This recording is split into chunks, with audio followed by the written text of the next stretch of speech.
Hello and welcome back to Shakesyear. Before we really get into today's monologue, I just want to point out that today marks the completion of the third year of this. June 26th is the actual anniversary of Shakesyear, so tomorrow there's going to be like a special video to celebrate the 3-year anniversary.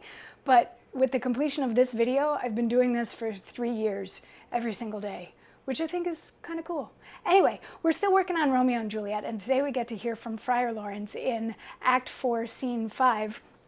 If you remember, Friar Lawrence gave Juliet a bottle of something. He says it's a poison or a potion of some sort that will make her appear dead for 42 hours so that instead of them coming to wake her up to get ready for getting married in the morning, they will come and find her dead. They will take her to the mausoleum where she will wake up X number of hours later. Meanwhile, Friar Lawrence has sent letters to Romeo, who will be able to get to the mausoleum before she wakes up.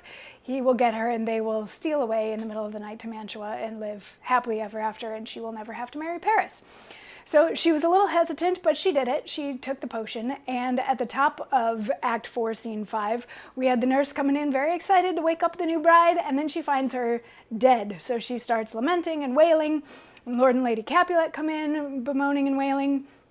And then Paris comes in to get her, along with Friar Lawrence, and they're like, is everybody ready to go to church? And they're like, she's dead, look at her, she's dead. And they're all moaning and mourning and wailing and crying and getting angry and getting sad, because that's what happens when you lose a family member. And Friar Lawrence quiets them all down by saying, peace, ho, for shame. Confusion's care lives not in these confusions.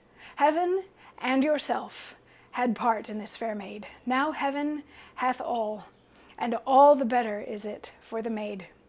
Your part in her you could not keep from death, but heaven keeps his part in eternal life. The most you sought was her promotion, for 'twas your heaven she should be advanced. And weep ye now, seeing she is advanced above the clouds, as high as heaven itself? Oh, in this love, you love your child so ill that you run mad, seeing that she is well. She's not well married that lives married long, but she's best married that dies married young.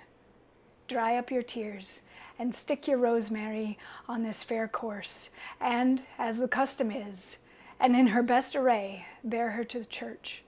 For though some nature bids all us lament, yet nature's tears are reason's merriment.